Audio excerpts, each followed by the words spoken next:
రాకపోయా దొరకు రాకపోయా ఇప్పుడు నోడికి రాకపోయా సత్తరా వచ్చి ఒక రోజు మునిగితే ఏమైతుంది అమెరికాకి వెళ్ళి మునిగిపోయారు లండన్కి వెళ్ళి మునిగిపోయారు ఇంగ్లీష్ వాడు మునిగిండు జపాన్ వాడు మునిగిండు జర్మన్ వాడు మునిగిండు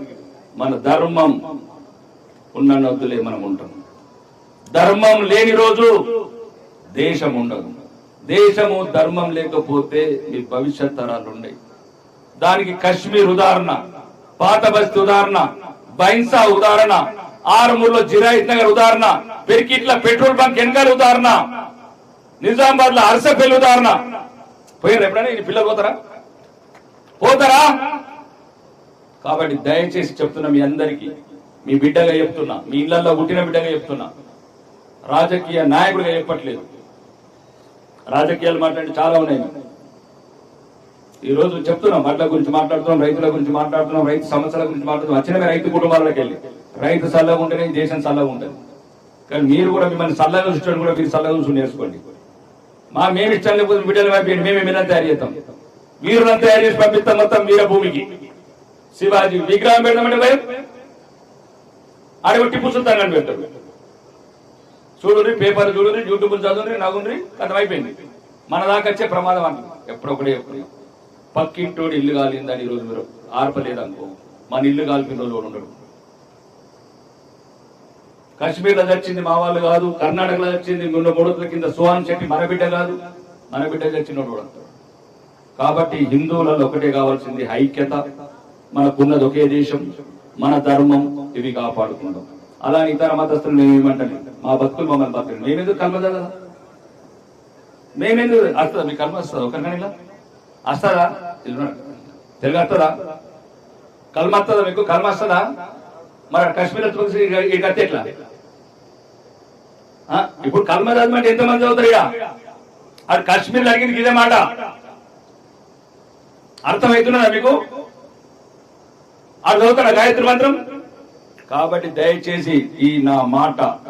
ప్రతి హింట ప్రతిధ్వనించాల నేను మాట్లాడిన ఒక్క మాట తప్పుంటే లక్షలాది మందికి కోట్లాది మందికి సమాధానం ఇస్తా కల్మ మేమెందుకు చదవాలా మేము ఆ గాయత్రి మంత్రం మా గీతాపారాయణ చేస్తాం మేము మిమ్మల్ని గీతాపారాయణ చేయమంటలేం మమ్మల్ని ఎందుకు చంపుతారా మా బిడ్డల్ని మా ఆడబిడ్డల్ని విధవరాలు ఎందుకు చేస్తారా మీరు 2 ఏళ్ల బిడ్డ పక్కన పెట్టుకుని కన్న తల్లి బతులాడితే సంపత్తో కాలం మీద పడితే చంపుతారా మీరు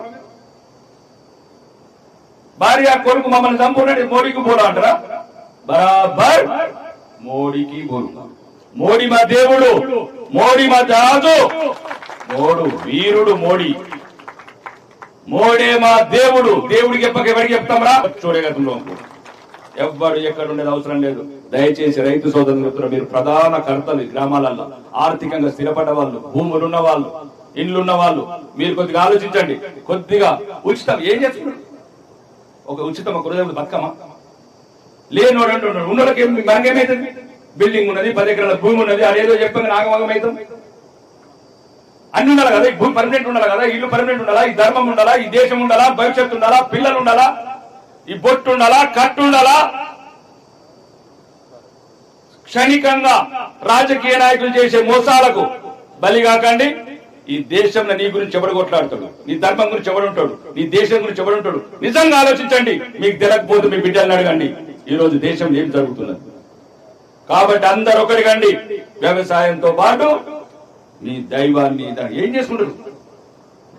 దైవమే లేని రోజు ధనం ఏం చేసుకుంటారు దేశమే రోజు ధనం ఏం చేసుకుంటారు అన్నిటితో పాటు దైవాన్ని కాపాడుకోండి ధర్మాన్ని కాపాడుకోండి మీ భవిష్యత్ తరాలను కాపాడుకోండి మీ ఆత్మ గౌరవాన్ని కాపాడుకోండి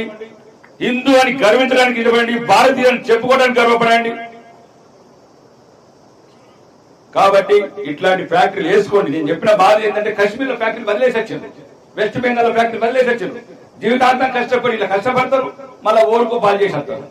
ఇట్లాంటి మన ప్రాంతంలో కావద్దు భారతదేశం ఎప్పుడు ఈ ధర్మంతో ఈ సనాతన ధర్మంతో సుభిక్షంగా ఉండాలా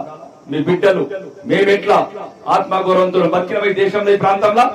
మీ బిడ్డలు కూడా ఇట్లాంటి మందిరాలతోని శోభయాత్రలతోని శ్రీరామనవమి చేసుకుంటా హనుమాన్ జయంతి చేసుకుంటా వాళ్ళు నిండు 100 ఏళ్లు సంతోషంగా బతకాలని మనస్ఫూర్తిగా కోరుకుంటూ ఈ అవకాశం ఇచ్చిన మీ అందరికి మరొక ధన్యవాదాలు. బోలో భారత్ మాతాకి. థ్యాంక్ యూ ఎమ్మెల్యే గారు. వారు పుట్ట బద్దలు కొట్టినట్టు చెప్పినా కూడా దాంట్లో ఉన్న నిజాన్ని మనం అందరం కూడా గుర్తించి మన ముందు